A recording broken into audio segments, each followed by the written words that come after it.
Hi friends, welcome to our channel.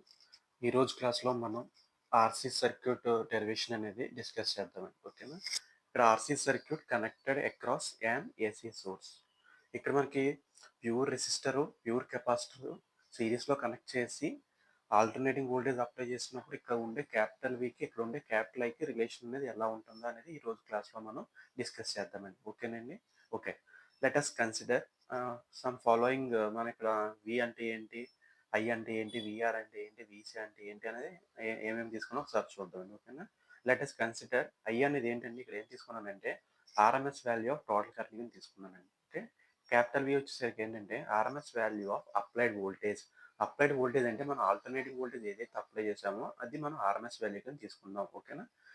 Coming to the VR అంటే VR అనేది ఏంటంటే voltage drop across resistor. అంటే మనం వోల్టేజ్ డ్రాప్ ఎలా క్యాలిక్యులేట్ చేస్తామండి? ఓకే, రెసిస్టర్లో ఫ్లో కరెంట్ ఇంటూ అక్కడ ఉండే రెసిస్టెన్స్ వాల్యూ తీసుకుంటే అక్కడ మనం వోల్టేజ్ డ్రాప్ అనేది వస్తుందండి.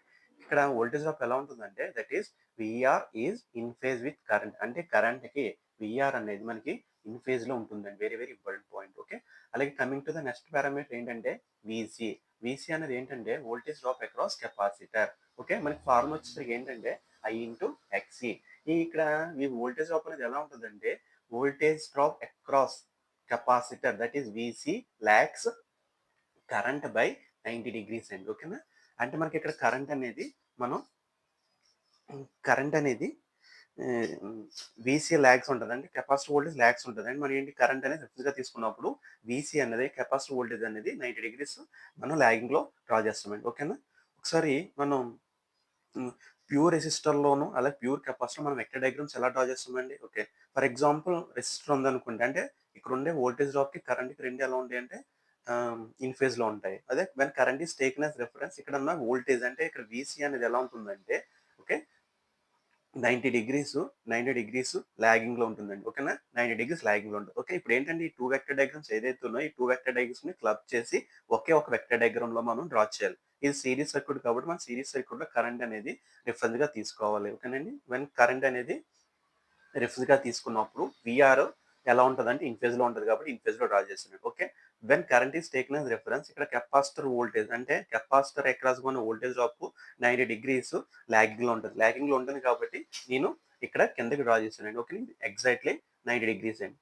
ఓకే, ఇప్పుడు ఏంటంటే ఫర్ ఎగ్జాంపుల్ ఇక్కడ విఆర్ యొక్క మ్యాగ్నిట్యూడ్ విసి యొక్క magnitude and both are parallel, కొంచెం ఈక్వల్గా ఉంటాయండి. ఈక్వల్ సైడ్స్ అంటే విఆర్ ఎంత అయితే మ్యాగ్నిట్యూడ్ ఉందో విసి కూడా అంతే ఉంటుంది. Let that assume.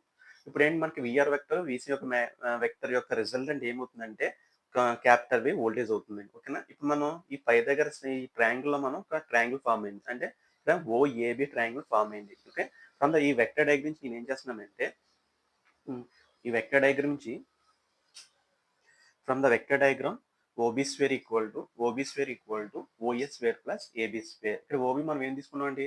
ఓబీ ఏం తీసుకున్నామంటే వి స్క్వేర్ తీసుకున్నాం. ఓఏ ఏం తీసుకున్నామండి? విఆర్ తీసుకున్నాం. ఇక్కడ ఏబీ ఏం తీసుకున్నామండి? విసి తీసుకున్నాం. కాబట్టి ఇక్కడ ఈక్వేషన్ లో సబ్స్టిట్యూషన్ చేయండి. అంటే OB square equal to OS square plus AB square. According to దీని ప్రకారం అండి ఇది పైథాగరస్ థీరం. పైథాగరస్ థీరం ప్రకారం ఓబీ ఏమవుతుందండి? వి అవుతుంది. వి ఏమవుతుంది? విఆర్ అవుతుంది. ఏబి ఏమవుతుందండి? విసి అవుతుంది. ఓకే, ఇక్కడ సబ్స్టిట్యూషన్ చేయండి. అంటే V square equal to VR whole square plus VC whole square. అంటే వి కావాలంటే under root of VR whole square plus VC whole square. ఇక్కడ విఆర్ అంటే మనం ఆల్రెడీ వోల్టేజ్ డ్రాప్ గురించి డిస్కస్ చేసాం కదండి. ఇక్కడ సబ్స్టిట్యూషన్ చేయండి. విఆర్ అంటే వోల్టేజ్ డ్రాప్ కాబట్టి I into R whole square, VC అంటే I into XC whole square. Substitution చేసిన తర్వాత మనకి ఐ స్క్వేర్ అనేది లోపల 2 టైమ్స్ ఉంది కాబట్టి అది రూట్ నుంచి బయటకు వచ్చేసరికి ఏమవుతుందంటే ఒక ఐ అనేది బయటకు వచ్చేస్తుంది. కాబట్టి I into under root of R square plus XL square. Okay, దీని నుంచి మనం కరెంట్ ఈక్వేషన్ రాయాలంటే ఏమంటే I equal to V by Z. ఇక్కడ కింద డినామినేటర్ లో ఉంది ఏదైతే ఉందో మనం ఏమంటామంటే ఇంపిడెన్స్ ఆఫ్ ద సర్క్యూట్ అంటామండి. ఇదే సర్క్యూట్, ఇది ఆర్సీ సర్క్యూట్ కాబట్టి impedance of the RC circuit అండి. ఇక్కడ డినామినేటర్ లో జెడ్ ఏదైతే ఉందో ఇక్కడ జెడ్ మనం ఏమంటామంటే impedance of the RC circuit అంటామండి. ఓకేనా? చూడండి sir, the quantity is expressed in ohms. మీరు ఆల్రెడీ లాస్ట్ క్లాస్ లో నేను చెప్పానండి, రెసిస్టెన్స్ కి ఇండక్టివ్ రియాక్టెన్స్ కి ఓకేనా కెపాసిటివ్ ఇండక్టివ్ రియాక్టెన్స్ కి అలాగే కెపాసిటివ్ రియాక్టెన్స్ కి ఇంపిడెన్స్ కి యూనిట్స్ అనేది సేమే. ఇక్కడ కూడా మనం ఇక్కడ ఇంపిడెన్స్ కాబట్టి ఇంపిడెన్స్ యూనిట్స్ ఓమ్స్ కింద తీసుకుంటామండి. ఓకేనా. ఇక్కడ ఏంటి ఇంపిడెన్స్ ఆఫ్ ద సర్క్యూట్ ఏమవుతుందమ్మా, ఇక్కడ I equal to V by Z. ఇక్కడ జెడ్ అంటే మనం ఏం తీసుకుంటామంటే under root of R square plus X square కింద తీసుకుంటామండి. ఓకేనా. ఇది దీని యొక్క relation I equal to V by Z ఇది ఒక ఫార్ములా, అలాగే V equal to I into Z ఇది ఒక ఫార్ములా. ఈ రెండు ఫార్ములాస్ కూడా చాలా చాలా ఓకే అండి. నెక్స్ట్ వన్ వచ్చేసరికి ఫేజ్ యాంగిల్ అనేది ఎలా ఫైండ్ అవుట్ చేయాలి. ఓకేనా. Phase angle tan phi equal to from the vector diagram మనం ఏదైతే డ్రా చేస్తామో దాని నుంచి మనకి tan ఫై ఎలా రాసుకోవచ్చు అంటే VC బై VR కింద రాసుకోవచ్చు. VC అనేది ఏంటంటే voltage drop across capacitor, VR అనేది ఏంటి voltage drop across resistor. Voltage drop across capacitor అంటే మనకి వోల్టేజ్ డ్రాప్ ఫార్ములా ఏంటమ్మా I ఇంటూ XC, అలాగే వోల్టేజ్ ఆఫ్ VR ఫార్ములా ఏంటమ్మా IR. ఇక్కడ ఐ క్యాన్సిల్ అయిపోతే tan phi equal to XC by R కింద రాసుకోవచ్చు. ఇక్కడ ఫై కావాలంటే కనుక tan inverse of XC by R. ఇక్కడ యూనిట్స్ వచ్చేసరికి లీడింగ్.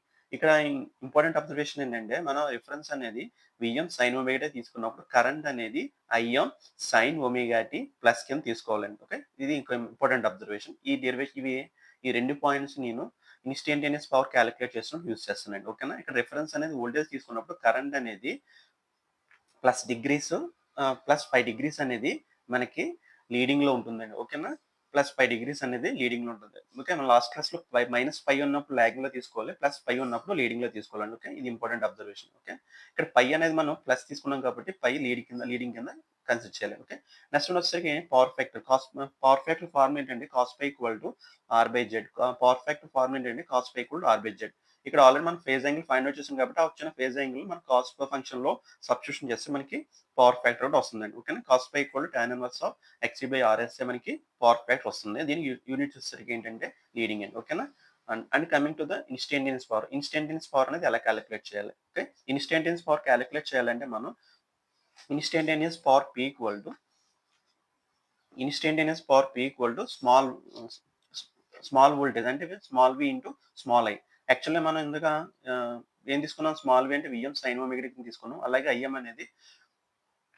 అనేది IM sine omega tea plus phi కింద తీసుకున్నాం. ఓకే, ఇప్పుడు మనకి ఏంటంటే ఇక్కడ కూడా ఇన్స్టంటేనియస్ పవర్ క్యాలిక్యులేట్ చేసినప్పుడు మనకి trigonometric formula 2 sin A sin B equal to cos A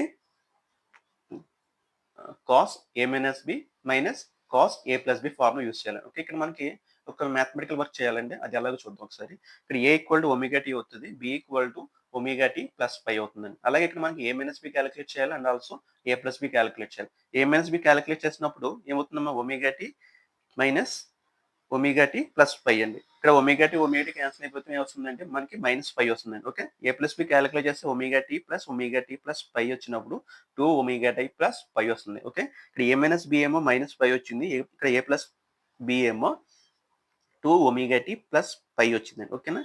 ఇప్పుడు మనకి A minus B A plus B వచ్చాయి కాబట్టి మనం స్టాండర్డ్ ఫార్మ్ లో సబ్స్టిట్యూషన్ చేద్దామండి. ఇప్పుడు చూడండి మనకి 2 sin A sin B లో cos A minus B minus cos A plus B ఉంది కదా, దీంట్లో సబ్స్టిట్యూషన్ చేయండి. ఇక్కడ కూడా ఏంటంటే పైన ఈక్వేషన్ నేను ఇంటూ 2 చేస్తున్నాను, బయట చూస్తున్నాను. ఇలా చేయడం వల్ల పైన ఈక్వేషన్ అనేది మాడిఫై అవ్వదు. కాబట్టి నేను ఏం చేస్తున్నానంటే VM IM by 2 into 2 sine A sine B అంటే సైన్ ఏ ప్లస్ మనం ఒమేగా టీ ఉందని చెప్పుకున్నాం కదండి, అలాగే బి ప్లస్ లో ఒమేగా టీ ప్లస్ పై ఉందండి. ఓకే, ఇప్పుడు మనం ఈ ఈక్వేషన్ లో కాస్ కింద రీప్లేస్ చేసేటప్పుడు ఏమవుతుందంటే ఏ మైనస్ బి వాల్యూ ఎంత వచ్చింది, -b వచ్చింది. కానీ ఇక్కడ ఇంకో ఫార్ములా ఏంటంటే cos of minus theta equal to cos theta, cos of minus theta equal cos theta. కాబట్టి మైనస్ కాస్ టీటా ఉన్నప్పుడు మనకి కాస్ టీటా వస్తుంది కాబట్టి ఇక్కడ మైనస్ ఉన్న పాజిటివ్ కింద రాసుకోవచ్చు. కాబట్టి ఇక్కడ నేను ఏం రాసుకున్నాను అంటే ఓన్లీ కాస్ పై కింద మాత్రం రాసుకున్నాను. ఇక్కడ డబుల్ ఫ్రీక్వెన్సీ ఎఫెక్ట్ వల్ల ఏదైతే ఉందో ఇది 0 అయిపోతుంది. అంటే ఇక్కడ కూడా మనకి ఇక్కడ రెండు ఫంక్షన్స్ ఉంటాయండి, ఒకటి కాన్స్టెంట్ పార్ట్ ఉంటుంది, వేరియబుల్ పార్ట్ ఉంటుంది. ఈ వేరియబుల్ పార్ట్ అనేది 0 అయిపోతుంది, ఎందుకంటే due to the double frequency effect వల్ల మనకి 0 అయిపోతుంది. Due to double frequency effect, ఈ ఎఫెక్ట్ వల్ల మనకి కాస్ 2 ఒమేగా టీ టర్మ్ అనేది టోటల్ గా 0 అయిపోతుందండి. ఓకే, ఇప్పుడు మనకి ఇంకేం మిగులుతున్నామా ఇన్స్టంటేనియస్ పవర్ లో only VM IM by 2 into cos phi మాత్రం మారుతుంది. Okay, for example